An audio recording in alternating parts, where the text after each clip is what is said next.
A plain housewife like me, whose everyday itinerary is mostly in the four corners of my home. In addition to looking after my husband and daughters, I shop for groceries, do the washing up, iron clothes. I regret not buying a tumble dryer, vacuum all around our home, 800x 300 feet long house, then comb the garden area in need of tidying and spend hours balancing funds. These are the things that seem so ordinary to me.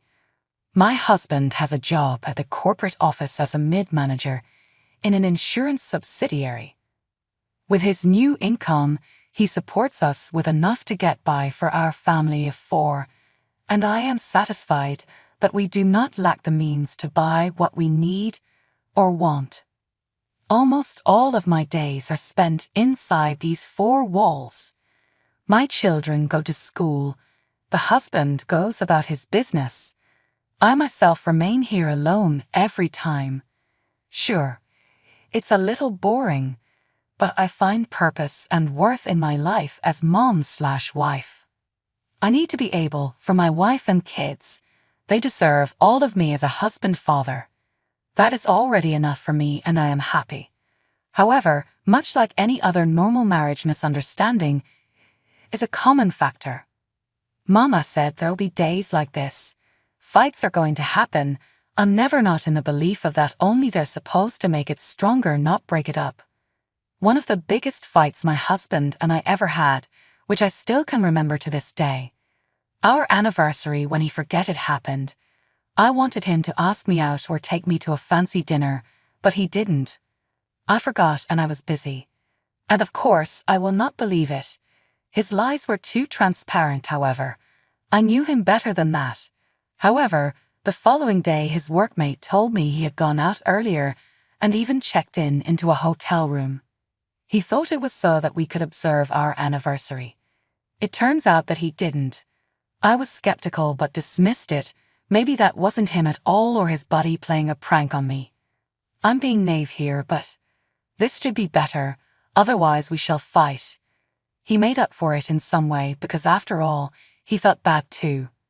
Another night he took me out to dinner and we celebrated a day after our anniversary.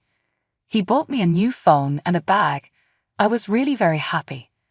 But for Ethan and I, my faith in the solidity of our marriage always stood. We had lived a life of memories and shared dreams. I wanted to be naive, but no matter how hard it feels dropping all of that effort in with my past, the changes were there between us and there was catching up due to post-Snoopgate.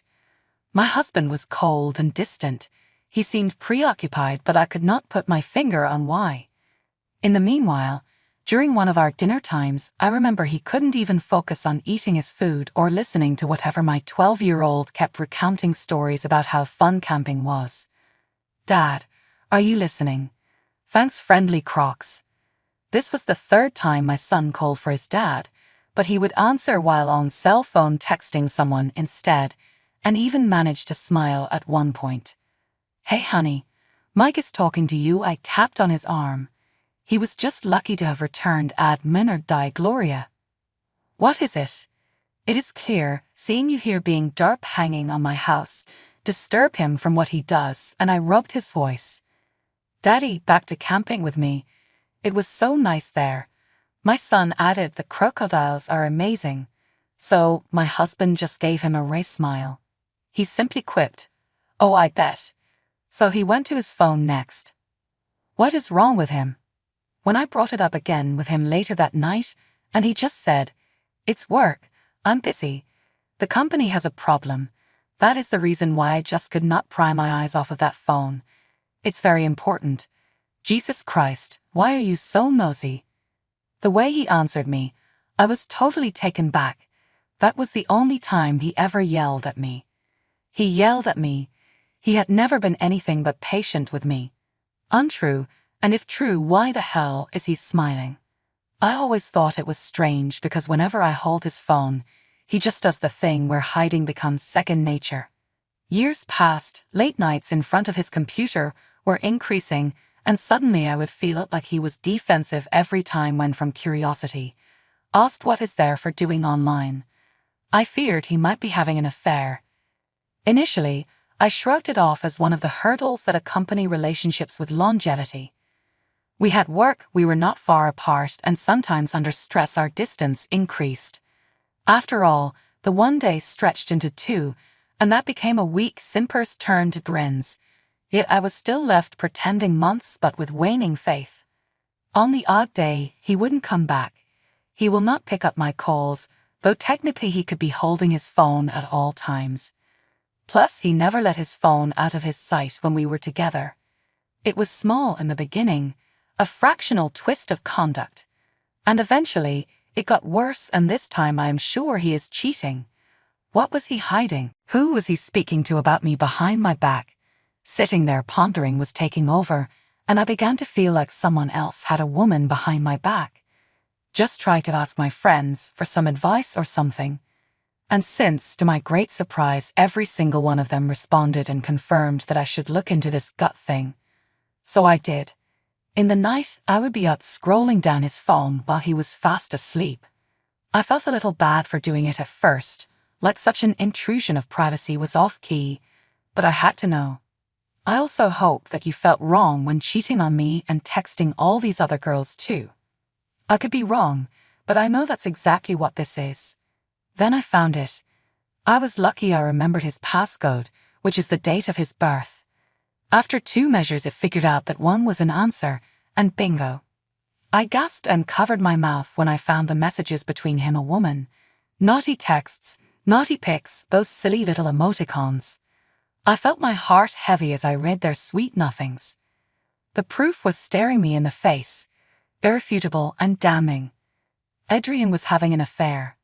I couldn't even believe what other things I read.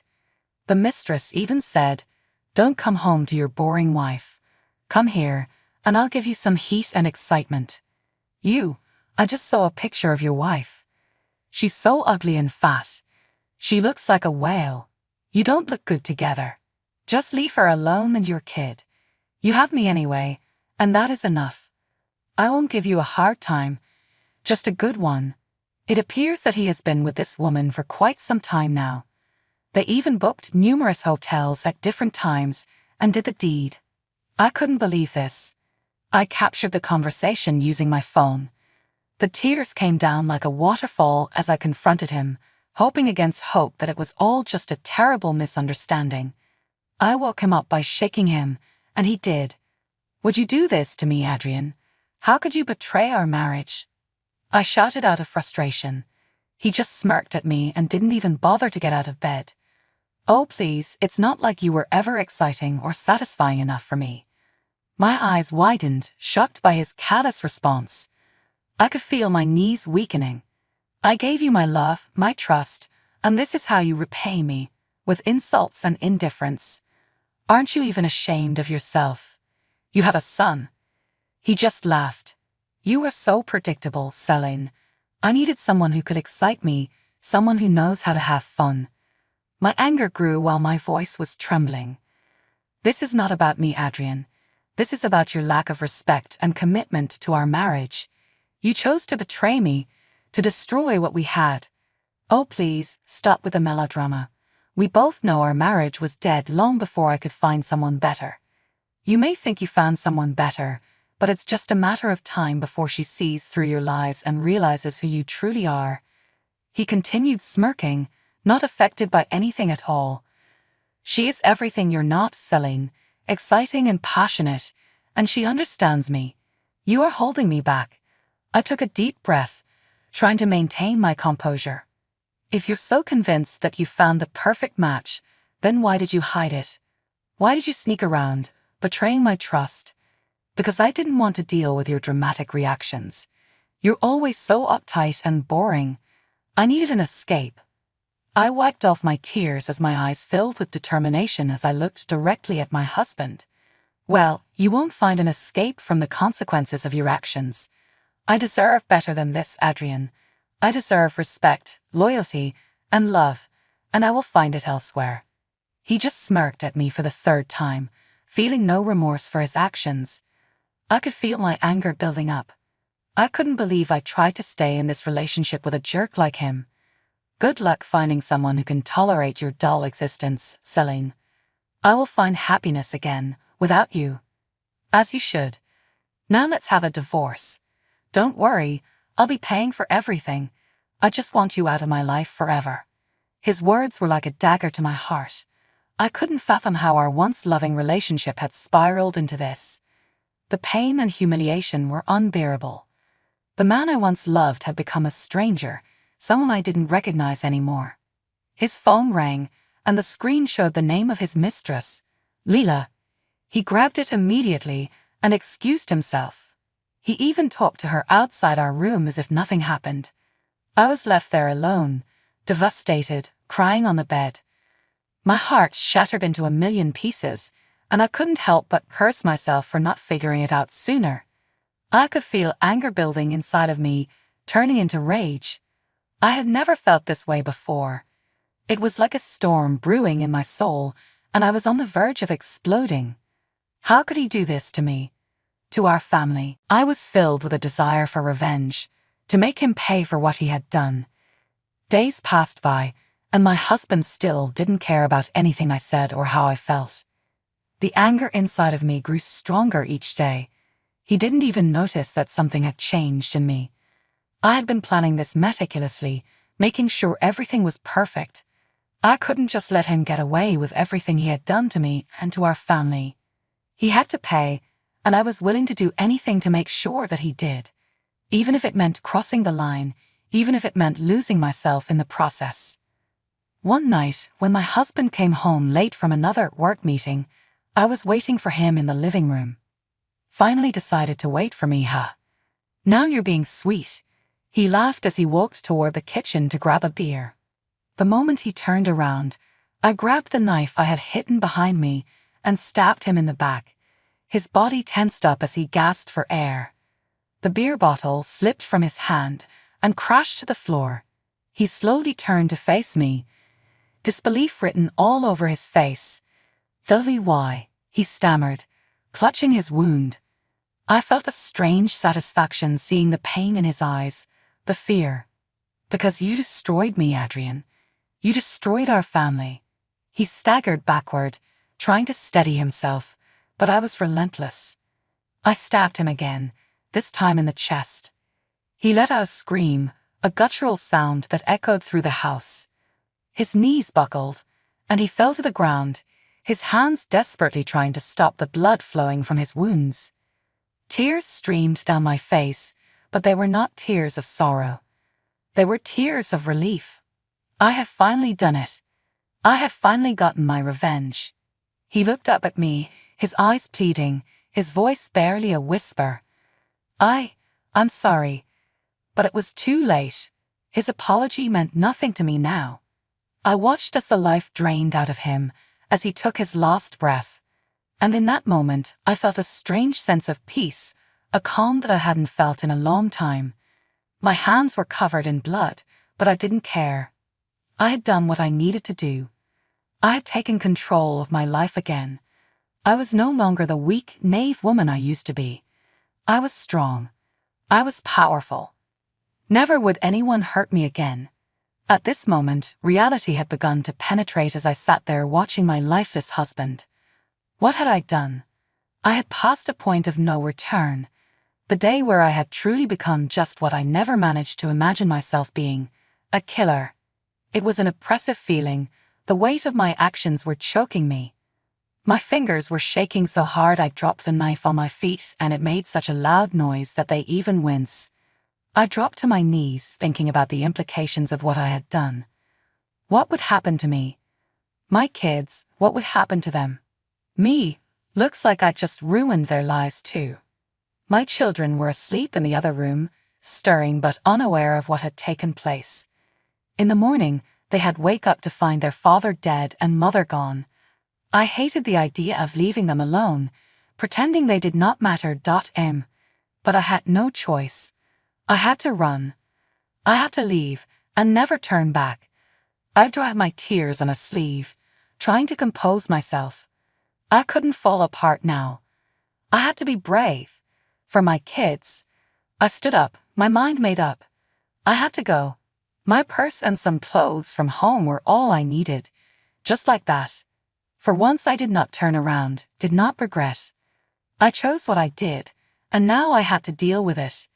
Yet a part of me died the day my husband drew his last breath, when after 10 long days they pulled him off life support. However, I had lost myself, and with that the meaning of all those things which were once near to my heart. But wherever I went henceforth there was no turning back to peace. I would have to live the rest of my life with what I had done. But for now, my only recourse was to walk away, or at least I could keep walking, and moving on hopefully would one day put behind all I have done. I explained it all to my son. I confessed I would stay forever and never betray him. Months went by, through which our breaking up was news in town for everyone.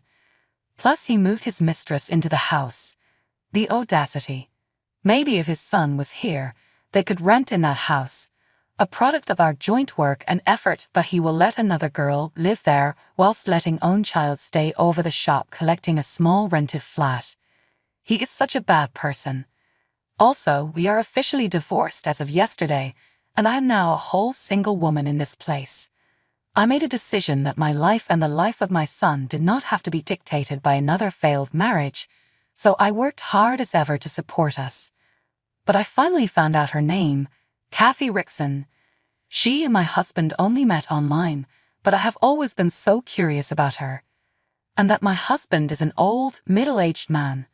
How could she ruin a family? I am aware that this also requires the bad behavior and personality of my husband, but it does not just solo tango. And just like that, my research began, and I took to the internet trying to find something about the other woman. I searched her name on every social media platform in existence. There must be some answers. Found me hint into who she was. Those late nights became hours of scouring social media profiles in search for that one connection that would finally unveil her real name. But there was none. But when I began to dig deeper, there was an account called Catherine Rickson with the exact same profile picture as hers. I followed the account and found myself even pausing longer on looking through more picture every time I would have noticed she posted something all on my newsfeed. Kai and me were standing watching people go by, until I came across an image that made my chest knot up, a man holding hands with her. Picture was worth 1,000 words. It appeared as if they were an item. So I checked who was the man, and yep, you guessed it right, they were married. Anyway, the husband even posted 2 days ago about their anniversary, and Kathy replied back with some sweet message. What the actual is happening? I spied more until I was sure that her husband believed Kathy to be away offshore. Damn, but really she was here all the time just being annoying. My theory was right. She stepped in using my husband for financial benefits. As painful as that betrayal might have been, it did ignite something in me. I could not let them succeed with their deception. What a twist. I even remember seeing him post a picture with them saying, "Best future wife ever. Achieved it." I started to feel like I was going to vomit as I read the text. They're only deceiving themselves. Realizing this, I thought, this is the perfect moment to begin my revenge. But it was at that point I gained a new clarity and went to find the legal husband of this person who had conned me. Well, long story short, I slid in his DMs online. If I am selling, then there is something that you must know. Something about your wife, Catherine. What is it? What have you found out? Your wife, Catherine, is having an affair. She's been with my husband Adrian Boy already. They live together and we are getting one. Are you sure? This can't be true. I hold recordings can show their treachery of conversations. She's been using him, Bernadine said to me in the dark. She's simply getting all she can out of his resources and money before moving back home, with her still being married to you. How could she do this? She brayed, screaming that saying tend to and hold cherishing somebody as cherished yourself more ridiculous. How may perhaps you call herself a Christian when steadfastness had violated our pledges? Or then again would it say it isn't marriage we were discussing organizes in damnation with doubt or frenzy? I have a fair idea of what you must be going through. I have experienced it too, but we mustn't sit by and allow this. Their lies and deceit need to be exposed. You're right. We can't let them destroy us. We must band together and bring them to justice. All the evidence we have and present them to authorities so that they are able to pay for what they did not. I'll do whatever it takes. It's time they stop walking from the pain they have done. They need to realize and understand that they will get their ass whooped. Utwing. All united as one strange bedfellow, or another determined to uncover the truth and find justice. I felt the tension and momentum of plotting our vengeance. My blood pulsed, nervously filled with a combination determination. I got the official news that they were pregnant after all, and there was a literally baby shower happening within months. An apparently innocuous occurrence, the perfect opportunity to contrive their comeuppance. All I could think about during my days was how wrong things felt with my marriage. First there were our sure little clues. A call that went to voicemail, a smile kept us skins. But soon those clues snowballed into the dark belief that my husband, Adrian, was cheating on me. I feel sorry for my son. No one should have to go through it, least of all him. And it was good, and I prayed for him so that somebody will take care of him and always stay, forever not Dad. At that point, I initially dismissed it as paranoia and refused to think the man I had spent my whole life with would do this to me. However, as days turned into weeks, my discomfort increased. My hubby's behavior began to change a bit. With his fake possessiveness about his cell, forever having that mouth on him, or with some fresh new passcode. These I figured were just illusions. But they were true, and here I am hurt, betrayed, lied upon. I did not allow myself to be beaten by my husband as I knew what me and our son were worth. I made a stand for justice, and now comes vengeance. Rex and I went to the baby shower without being invited. All were in shock that I had shown up, and my husband was equally dumbfounded. The mistress, and now wife, sees her hubby. She has a panic attack. She couldn't sit steadily. My husband tried to grab my arm, but I just shrugged him off and continued making toward the front. The guests began murmuring to one another, speaking words that I did not their words. I steadied myself and began walking towards the dilapidated stage that housed a behemoth screen, which, as I took my seat with nothing but regretful instincts left to guide me, had yet be turned on films. The whispers of the audience began to quiet when they realized I was there, assuming that something untoward would happen now. I took the mic and my voice filled that room. Attention, folks. To the floor. The room lapsed into silence as all eyes turned to me, and I glanced back at Adrian and Kathy in confusion that mirrored my own increasingly anxious expressions. Today is a day of celebration, but it's also a day of truth. I am here to reveal a secret conspiracy that has been hidden from the public, and as my husband and his mistress squirmed, the guests obviously became more intrigued. I made an expression of mockery to Kathy. "Kathy, love, would you please come upstairs?" A look of fear and relief flashed across her face. She slinked her way toward my stage, eyes darting about in much the same manner mine had, splitting away and seeking. "Ladies and gentlemen, this is no ordinary guest we have here. But to me, she is more than just the home wrecker. Nope, she is a whole different beast." I pointed to the screen behind her, and we were treated with a video presentation that showed Kathy's real momentum. Images, files, and emails appeared, proof of Kathy's treachery. Reed, her husband, who would pay her nothing till a piggy check generated was discharged. ####. I indicated at Rex. "Kathy, how about you fess up regarding your other marriage? The one neither my deceased husband or yours had the pleasure of hearing mentioned." Rex was stunned. Everyone gasped at the sight of him. Kathy paled, realizing the enormity of what she had done. Standing by her side, Adrian looked startled and incredulous. "Carol, please. No more lies, Kathy. Your secrets are out. You know you're married to someone else in a different country. This man and his ex-wife paid for everything you needed." The crowd made some oohs and ahs. Alarmed expressions appeared on the faces of her guests as Adrian and Kathy crumbled under their pretenses. Celine, please, let's talk. I'm sorry, but it was never my intent for things to go this way. You got yourself into this, Adrian. It's too late to apologize, and no undoing can ever be done on that pain. You will pay the price for whatever you do, and so shall he. And I never saw you betray when I trusted all my life. You were nothing but a shadow in my life. Eggs, I will forget you, but I'll forgive your mistakes and betrayal. No, I will never. Kathy dropped down on her knees, begging of mercy from my husband and I. It was like what I did when Adrian tried holding my hand, and I just shooed him away. I deserve better. We deserve better. So I walked off the stage, leaving them to face each other in front of everyone with their embarrassment and apologies. I went home that night feeling very content, and when I arrived home, my toddler ran towards me and he gave me the tightest hug ever. A real deal kind of embrace. I will never again be a part of their lives.